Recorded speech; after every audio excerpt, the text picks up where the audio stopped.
नमस्कार दोस्तों, ज्ञान होना चाहिए यूट्यूब चैनल पर आप सुन रहे हैं मंजू की कहानी उन्हीं की जुबानी। नमस्कार दोस्तों, ज्ञान होना चाहिए यूट्यूब चैनल पर आपका स्वागत है। आज मैं आपको एक ऐसे इंसान की कहानी सुनाऊंगी जो बहुत आलसी था और दूसरों से जलता था। इस कहानी का शीर्षक है जलन। एक गांव में एक रामू नाम का आदमी रहता था।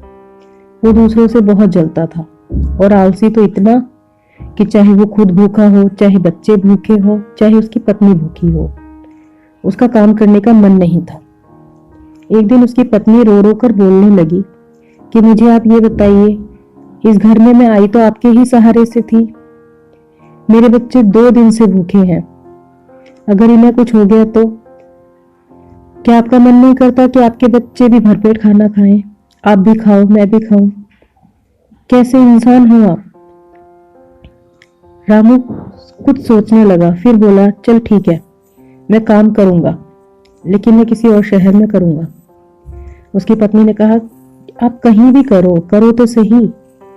अगले दिन रामू काम की तलाश में दूसरे शहर गया।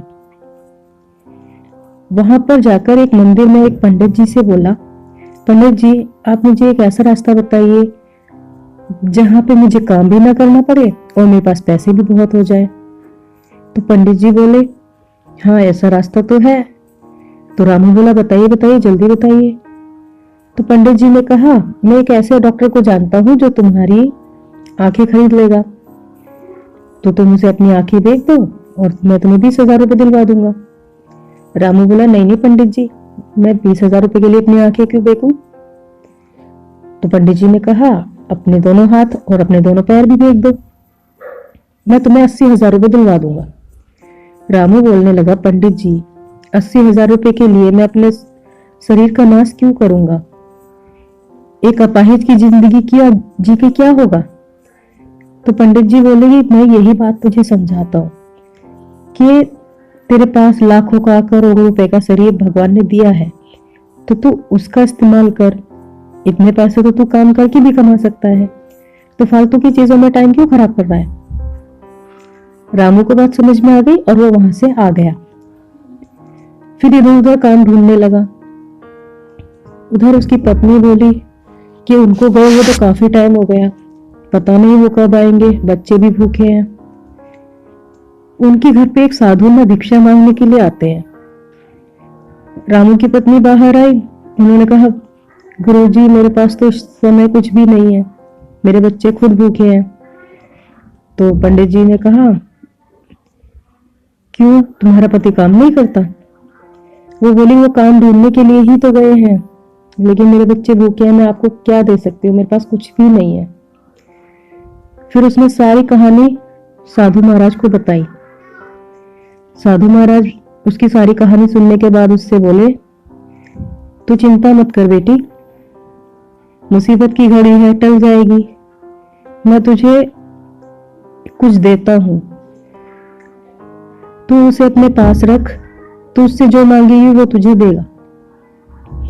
इतना कहकर पंडित जी ने अपनी झोली से दीपक निकाला और उसकी पत्नी को दे दिया और कहा कि इस दीपक को घर के किसी कोने में रख, इसके आगे हाथ जोड़कर बैठ और तू इससे जो मांगेगी ये तुझे देगा। लेकिन इतना याद रखना कि अगर तूने एक चीज मांगी तो तेरे गांव वालों को उसकी डबल मिलेगी। जैसे कि तूने कपड़े मांगे तो तेरे पास कपड़े तो आएंगे, लेकिन गांव वालों के पास डबल कपड़े जाएंगे। अगर तूने खाना मांगा तो तेरे पास खाना आएगा, लेकिन गांव वालों के पास डबल खाना जाएगा। ऐसे ही अगर तुझे कोई दिक्कत नहीं है तो ले ले।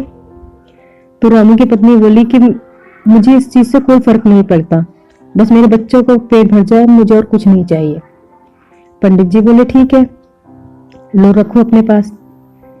इतना कहकर साधु महाराज तो चले गए। रामू की पत्नी ने ठीक वैसे ही किया जैसे कि साधु ने बोला था। उसने बच्चों के लिए खाना मांगा।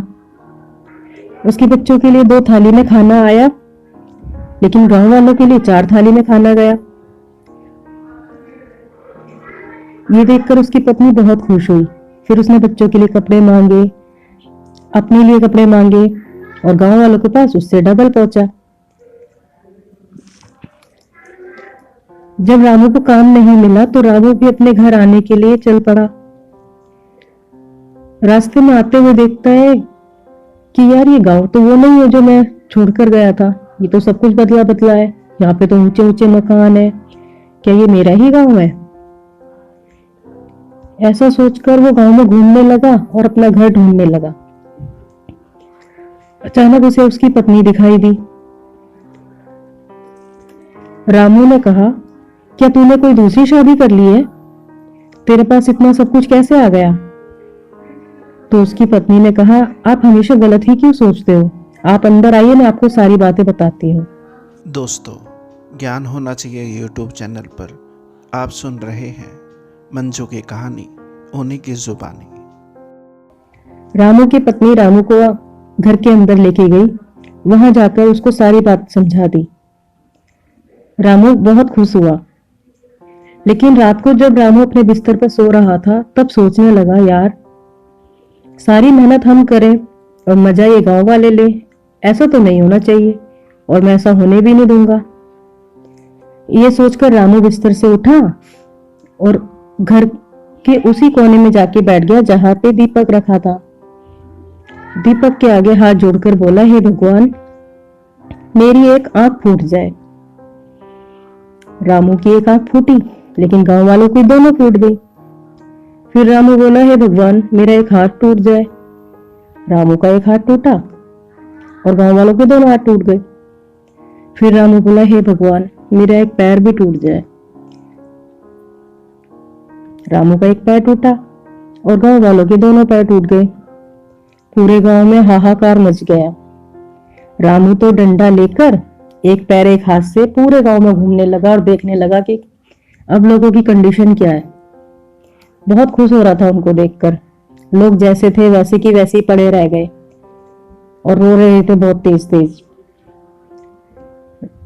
शोर शराबा सुनकर उसकी पत्नी घर के बाहर आई। उसने जब देखा गांव वालों को तो उसको यकीन हो गया कि ये सब रामू का किया धरा है। उसने रामू के हाथ जोड़े और कहा कि आप ऐसा क्यों करते हो? भगवान ने जो हमें दिया है वो सब कम है क्या? आप ऐसा क्यों करते हो? अगर आपने ये सब ठीक नहीं किया ना तो मैं उसी साधु को जाकर ये दीपक वापस दे दूंगी, आप फिर जीना भिखारियों वाली जिंदगी। रामू बोला, ठीक है, मैं नहीं करूंगा, मैं वैसा कुछ नहीं करूंगा, मैं भी सब ठीक कर देता हूं।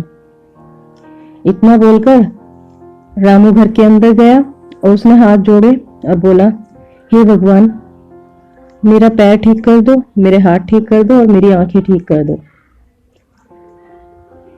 रामू के तो हाथ पैर ठीक हुए, गांव वालों के भी ठीक हो गए। इतना देखकर उसकी पत्नी बहुत खुश हुई और बोली कि देखो, आप ये सब मत किया करो, जो भगवान ने दिया है वो बहुत है हमारे लिए। आप दूसरों को देख के क्यों जलते हो? आपको खुशी मिलती है। रामू को अपनी गलती का पछतावा हुआ और उसने बोला कि नहीं, अब मैं आज के बाद ऐसा कुछ नहीं करूंगा।